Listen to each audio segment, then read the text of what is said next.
Moi, je suis designer produit de formation et je suis depuis chercheur et enseignant. J'ai fondé effectivement depuis 2018 l'atelier Symbiosis, qui est un laboratoire de bio-ennoblissement où je fais se rencontrer la science et l'artisanat textile. Alors, j'ai toujours été attiré par les textiles. J'ai grandi avec des grands-mères couturières, tricoteuses. Et l'une de mes grands-mères était chef d'atelier d'une ganterie dans le Loir-et-Cher. Donc, elle m'a vraiment transmis le goût du travail manuel et des matériaux souples.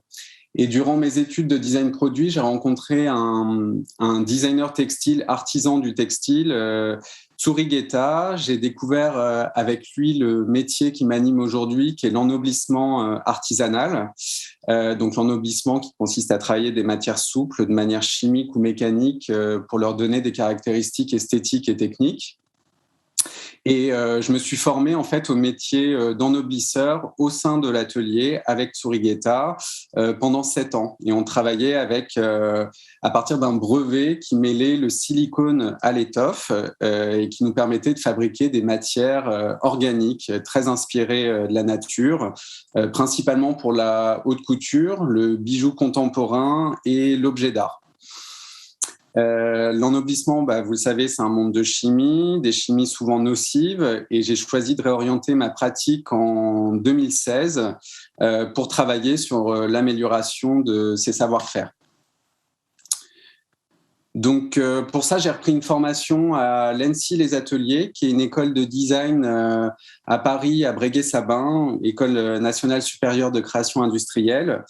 Et j'ai orienté mon parcours en master spécialisé sur l'éco-conception. Je me suis concentré plus particulièrement sur un nouveau domaine de création qui est le biodesign, en faisant la rencontre de Gillian Grave, qui intervenait d'ailleurs hier matin sur une table ronde.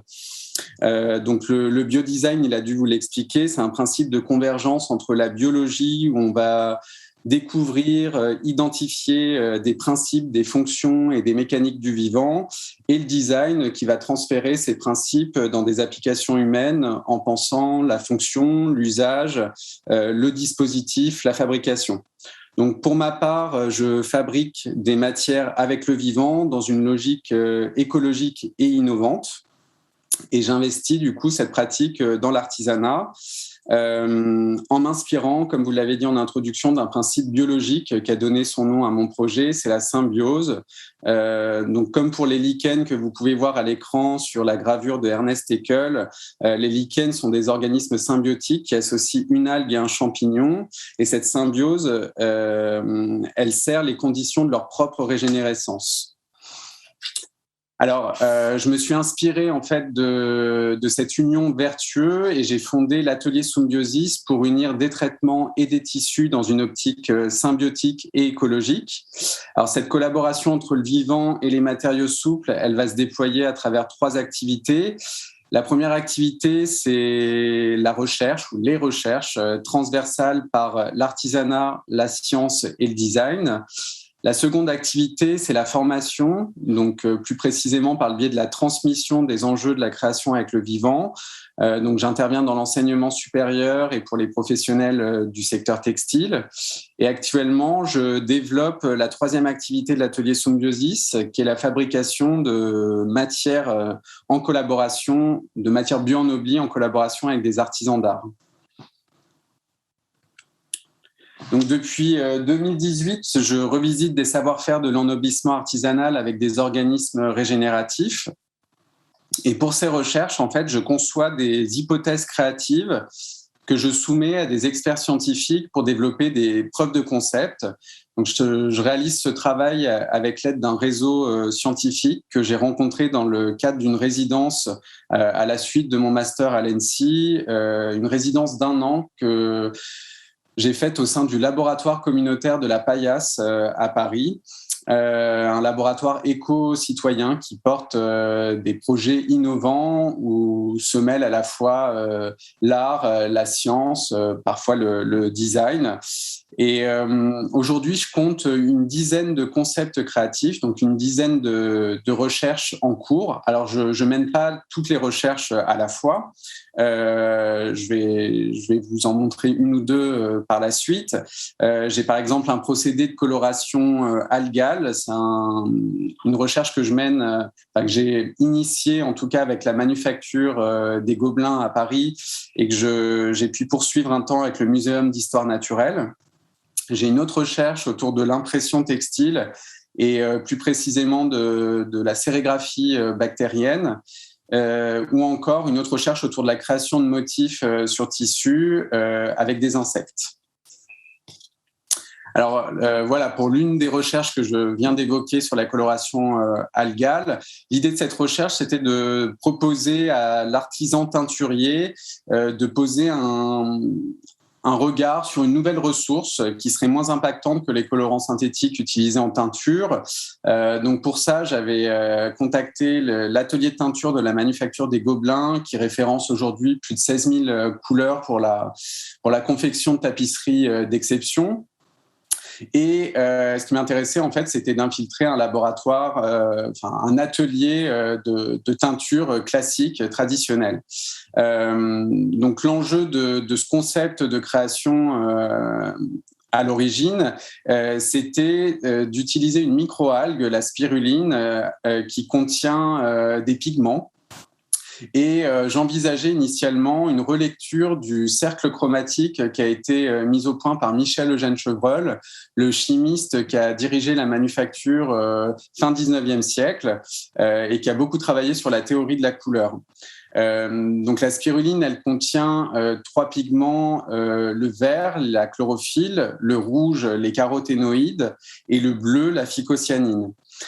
Pour cette recherche, moi, je me suis concentré sur la couleur bleue et j'ai mis au point, avec l'aide de la chef d'atelier Sylvie Sicaleschi, j'ai mis au point un procédé de coloration par capillarité sur fibre de laine. Et pour cette recherche, j'ai aussi conçu un petit laboratoire pour mes expérimentations, qui est aussi une sorte d'outil démonstrateur à valeur pédagogique qui est actuellement exposé à la Biennale de Saint-Étienne. L'idée, c'est de pouvoir poursuivre cette recherche aujourd'hui sur l'extraction colorée du bleu de phycocyanine. Alors, c'est pas si simple. Je ne savais pas en me lançant à l'origine dans cette recherche, mais j'ai pu la poursuivre avec le Muséum d'histoire naturelle en faisant la rencontre d'un ingénieur qui s'appelle Claude Yéprémian. Donc, avec Claude, je me suis formé. Alors là, j'ai repris vraiment les bases scientifiques pour pouvoir comprendre quels allaient être les bons ratios entre cette microalgue et la production pigmentaire qu'elle allait pouvoir fournir. Et il m'a dit déjà dans un premier temps, concentre-toi sur la couleur bleue pendant 6 ans et on en reparlera. Donc je dis ça parce que c'est un point hyper important quand on commence à travailler avec le vivant, on va se retrouver sur d'autres échelles de temps. Et je crois qu'il faut se placer de manière très humble sur les attentes et les résultats. Donc sur toutes les recherches que je mène aujourd'hui, la plupart donc, sont en cours depuis plus de 4 ans, j'ai décidé de ne pas les fermer et je pars du principe que la science évolue en permanence et que de nouvelles découvertes vont être faites. Ce bleu de phycocyanine, il est dur à fixer puisque c'est un pigment qui est photo et thermosensible. Donc je fais aussi évoluer cette recherche autour des savoir-faire aujourd'hui. Je ne suis pas resté que sur les textiles, je me suis aussi intéressé au papier pour m'extraire des contraintes de fixation sur la fibre. Et je le travaille avec un marbreur de papier qui s'appelle Bekul Barisinmaz et j'aurai l'occasion juste de parler rapidement de lui un peu plus en amont dans la présentation. Je vais passer à un deuxième projet, une deuxième recherche que je mène qui s'appelle Slow Dévore. Alors Slow Dévore, c'est un procédé alternatif et naturel à la technique du dévoré textile. Donc la technique du dévoré, elle est destinée à détruire chimiquement certaines fibres d'une étoffe à dévorer pour en révéler la transparence. Donc l'idée de ce concept à l'initiale, c'est de concevoir une sorte de matrice, un pochoir matrice dans lequel un animal décomposeur de fibres va pouvoir venir lentement ennoblir l'étoffe en transparence. Alors c'est un procédé de bioassistance, donc assistance par le vivant, et qui demande une attention délicate de l'artisan vis-à-vis de son élevage. Pardon. Donc, je pense que la valeur de ce procédé, il tient à sa mise en œuvre par le temps d'exécution, le respect du vivant. Ça demande de connaître les meilleures conditions d'élevage pour les coléoptères que j'utilise aujourd'hui. Ce que je trouve intéressant aussi dans cette démarche, c'est qu'elle est très manifeste. L'idée demain, effectivement, c'est pas d'avoir des métrages de tissus dévorés par des insectes. Ici, je souhaite plutôt questionner nos rapports au vivant dans les modèles de production. Ce qui m'intéresse aussi, c'est d'utiliser des parasites, ce qui sont considérés aujourd'hui comme des parasites dans les savoir-faire de notre patrimoine français, et de leur donner un nouveau statut. Donc, en l'occurrence, là, ce sont les insectes qui prennent le statut d'artisan. Et en termes d'esthétique, je joue de l'aléatoire de la technique, puisqu'elle est encore difficile à contrôler. Et dans un futur proche, j'imagine que Slowdevore pourrait offrir des découpes singulières en faisant de chaque tissu dévoré une pièce rare et unique. Alors, la dimension pédagogique, elle est aussi au cœur de l'atelier Symbiosis. Je dispense différents formats de workshops et de formations qui sont destinés, comme je l'ai dit en amont, aux étudiants de l'enseignement supérieur. Donc, j'interviens principalement à l'ENSI Les Ateliers, aux Arts Déco, dans certaines écoles de mode, l'école Françoise Comte. Je fais des workshops aussi dans des écoles de création en France. Et je prépare aussi une formation pour des professionnels du secteur. Donc ça, ce sera l'Institut français de la mode à l'IFM, c'est en préparation actuellement. Donc c'est des formats théoriques ou pratiques qui sont très différents.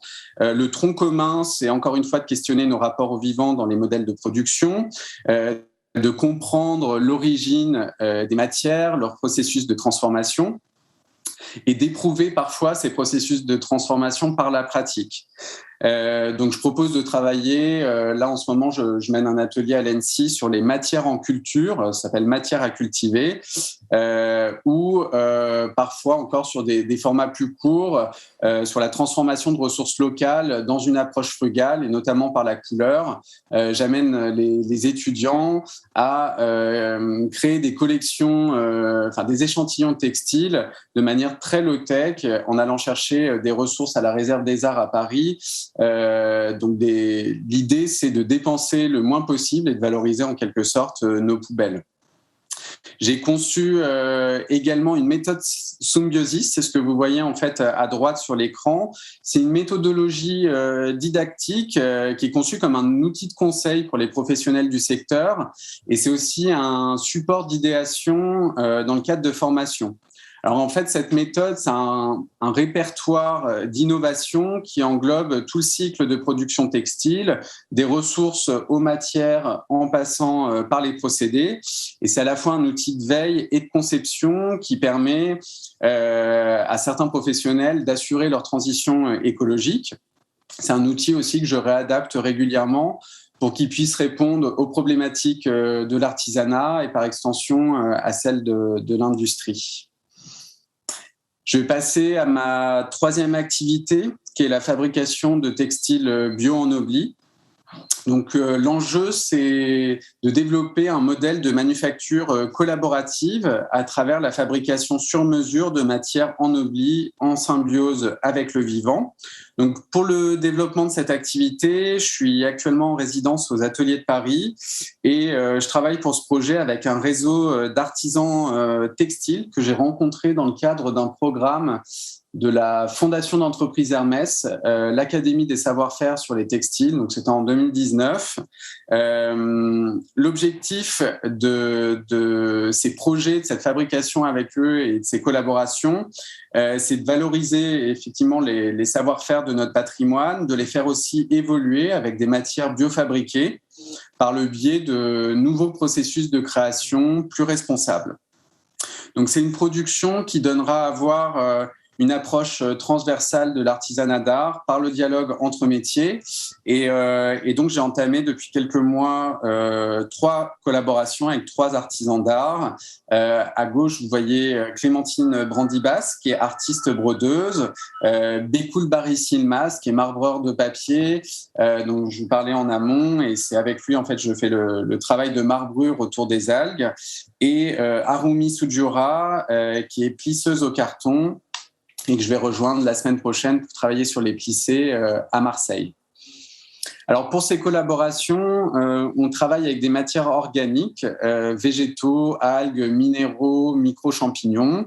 Et l'idée, c'est de transformer artisanalement ces matières en colorants, en pigments, en apprêts, et de les appliquer par des techniques traditionnelles de teinture, d'impression, de peinture et d'induction. Je choisis aussi de m'engager sur un modèle de production locale en privilégiant des ressources de proximité. Donc, j'élabore en parallèle un nuancier de matières textiles ennobli aux couleurs de Paris. C'est un partenariat que j'ai fait à l'initiale avec une botaniste qui s'appelle Jeanne Basile. Et l'idée, c'est de mettre en lumière le potentiel colorant des ressources vivantes qui peuvent être issues de notre écosystème urbain et qui représentent un terroir local à valoriser. Donc nous, on s'est intéressé plus particulièrement à la flore colonisante des friches parisiennes. Et de manière plus globale, l'objectif de ces collaborations, c'est de développer chaque année une gamme d'échantillons pour la constitution d'une matériothèque qui sera ensuite destinée aux professionnels du luxe pour des projets sur mesure. Donc voilà, la première collaboration, elle s'est déroulée en avril dernier avec Clémentine Brandibas. C'est la première ligne que vous voyez à l'écran. On a fabriqué ensemble la première création Symbiosis pour un projet qui s'appelle le Paris des talents. Donc il était demandé à 16 créateurs parisiens de revisiter la trame d'un plan de Paris par leur savoir-faire. Nous, on a eu une portion de Paris qui est celle du 13e arrondissement où j'habite, et j'ai ennobli un ensemble de matières, principalement des soies, et j'ai créé aussi des bioplastiques avec des extraits de chlorophylle que j'ai trouvés en petites ceintures à Paris. Donc, ces biomatières, elles ont ensuite été déclinées en transparence autour de motifs symbiotiques. C'est ce que vous voyez à droite, en haut à droite sur l'écran. Et donc, ils ont été ensuite interprétés en broderie sur cette trame par Clémentine Brandibas. La seconde collaboration que je vous présente, c'est celle que je mène avec Harumi Sujura. Donc avec Harumi, on réalise des plissages organiques sur organza de soie. Cette technique du plissage au carton, c'est une technique qu'on utilise principalement pour la haute couture aujourd'hui. C'est la maison L'Oignon qui a été rachetée par Chanel, qui l'a fait connaître principalement en France. Habituellement, sur les techniques de plissage. Alors, dans la haute couture, on travaille sur fibres naturelles. De toute façon, c'est des robes qui sont destinées à être portées une fois. Et si le plissé disparaît, on va pouvoir le démonter, refaire un plissé et remonter sur la robe. On va dire que dans le monde, celui qui a fait vraiment connaître le plissage, c'est plutôt Issey Miyake. Habituellement, on travaille plutôt sur des fibres synthétiques pour pouvoir marquer définitivement les plis et surtout pour pouvoir entretenir les étoffes. Et la particularité d'Harumi Sujura, c'est qu'elle a développé durant 10 ans avec le maître shibori d'Issey Miyake au Japon une technique unique pour marquer définitivement les plis sur des matières naturelles.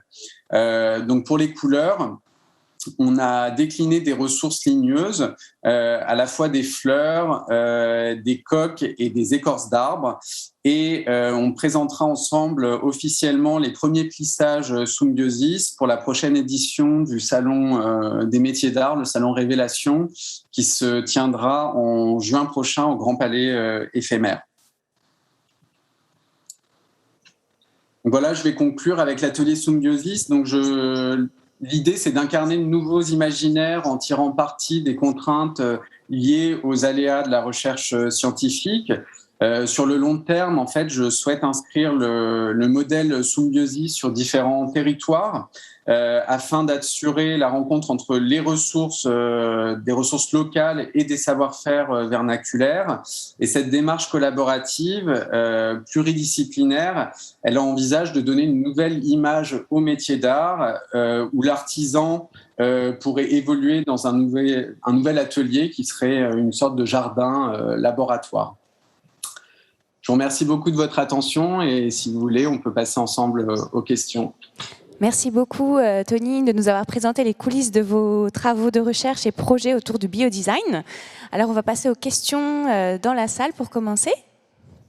Est-ce qu'il y aurait des questions ?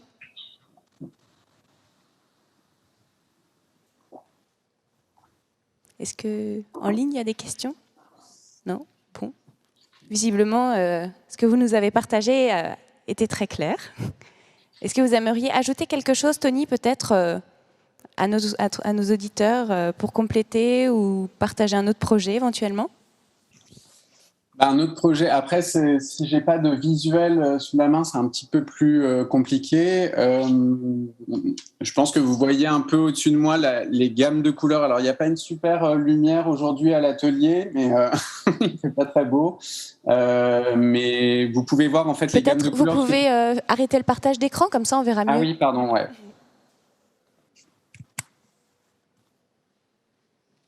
Alors, ah oui, je suis là. Hop. Ah oui, non, c'est bon, il a arrêté là en fait. Ouais, pardon. Oui, c'est bon là, on voit mieux.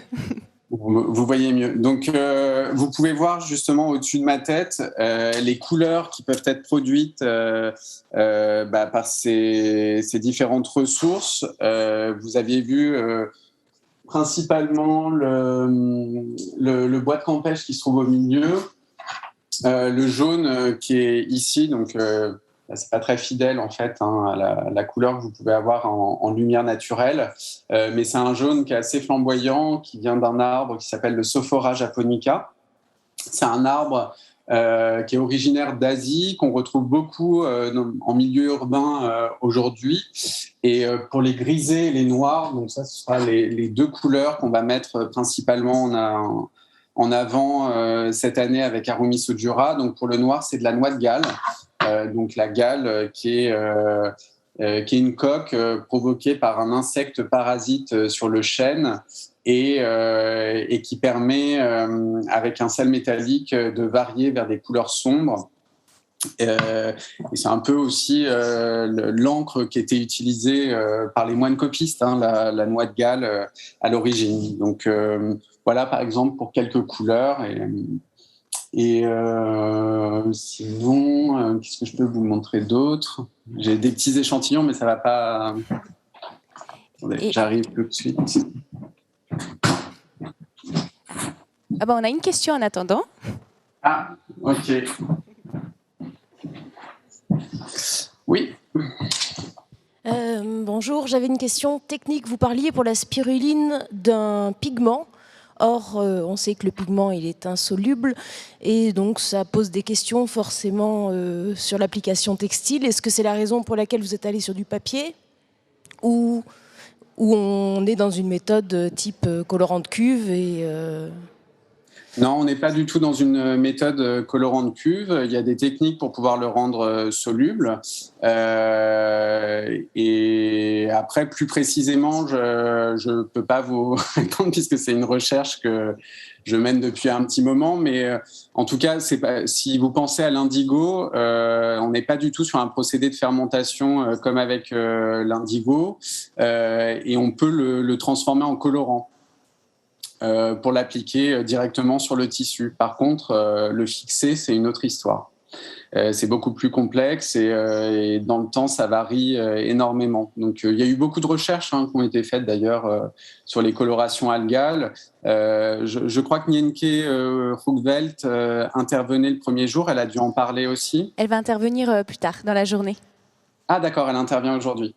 Voilà, je sais que Nienke, elle, pour le coup, elle travaille dessus depuis plusieurs années. Alors, je tiens aussi à dire quelque chose qui change la donne de mon côté, c'est que tout est autofinancé depuis le début.